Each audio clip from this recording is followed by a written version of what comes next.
ಸಮಸ್ಯೆಗಳಾದಾಗ ಯಾರು ನಮ್ಮ ಬಗ್ಗೆ ಮಾತಾಡೋದಿಲ್ಲ, ನಮ್ಮ ಧ್ವನಿ ಕೂಡಿಸಲ್ಲ ಅಂತ ಹೇಳಿ ಈ ಹಿಂದೆ ಆಗಿರೋ ಘಟನೆಗಳು ಗಮನಿಸಿದ್ರೆ ಯಾರು ಸಾಥ್ ಕೊಟ್ಟಿಲ್ಲ ಸರ್. ದರ್ಶನ್ ಅವ್ರಿಗೆ ಅರೆಸ್ಟ್ ಆದ ಟೈಮ್ ಯಾರು ಮಾತಾಡಿದ್ರಿ, ಎಷ್ಟು ಜನ ಮಾತಾಡಿದ್ರಿ?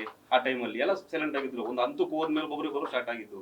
ಈಗ ನಿಮ್ಗೂ ಸ್ಟಾರ್ಟ್ ಆಗಿದೆ. ಕಲಾವಿದರು ಅಂತ ಈಸಿ ಟಾರ್ಗೆಟ್ ಹೊರಗಡೆ ಪಬ್ಲಿಕ್ಗೆ.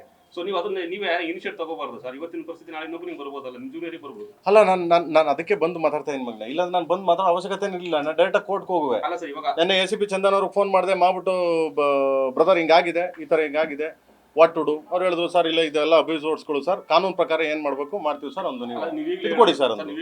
ನನ್ನ ಹೆಸರು ತಗೊಂಡಿದ್ದಕ್ಕೆ ನಾನು ಬರ್ಲೇಬೇಕಾಯ್ತು, ಕೆಟ್ಟ ಪದ ಬಳಸಿರೋದು ಅಂತ.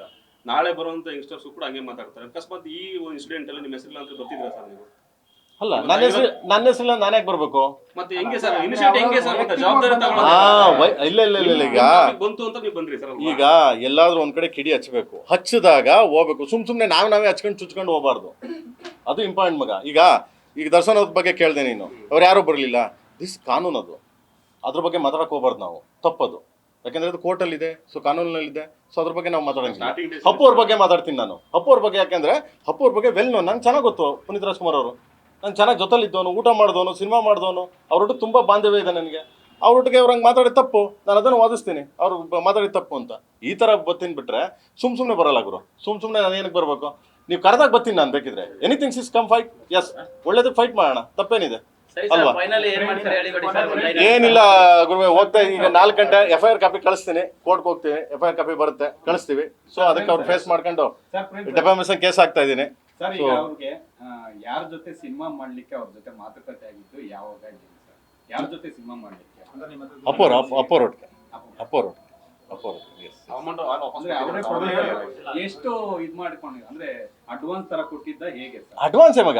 ಎಷ್ಟು ಅಡ್ವಾನ್ಸ್ ಕೊಟ್ಟಿರೋದು ನನಗೆ 9 ಲಕ್ಷ ಅಡ್ವಾನ್ಸ್ ಕೊಟ್ಟಿದ್ರಪ್ಪ. 9 ಲಕ್ಷ ಅಡ್ವಾನ್ಸ್ ಕೊಟ್ಬಿಟ್ಟು 3 ವರ್ಷ ಕಾಯಿಸಿದ್ರು ಬರ್ಲಿಲ್ಲ ಪಿಕ್ಚರ್ ಮಾಡಕ್ಕೆ.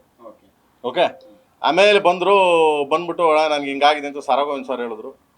ಪ್ರೇಮ್ ಏನೋ ಪ್ರಾಬ್ಲಮ್ ಆಗಿದೆ ಅಂತ, ಹೋಗ್ಲಿ ಅಡ್ವಾನ್ಸ್ ಕೊಟ್ಬಿಟ್ಟು 3 ವರ್ಷಕ್ಕಾದ್ಮೇಲೆ ನನಗೆ ಈಗ ದುಡ್ಡು ಕೊಡೋರು ಯಾರು? 3 ವರ್ಷ ನಾನು ಪಿಕ್ಚರೇ ಮಾಡ್ಲಿಲ್ವಲ್ಲ. ನನಗೆ ಯಾರು ಕಾಸು ಕೊಡ್ತಾರೆ? ನನಗೆ ಊಟ ಯಾರು ಹಾಕ್ತಾರೆ? ನನ್ನ ಹೆಂಡತಿ ಮಕ್ಳು ಯಾರು ಸಾಕ್ತಾರೆ?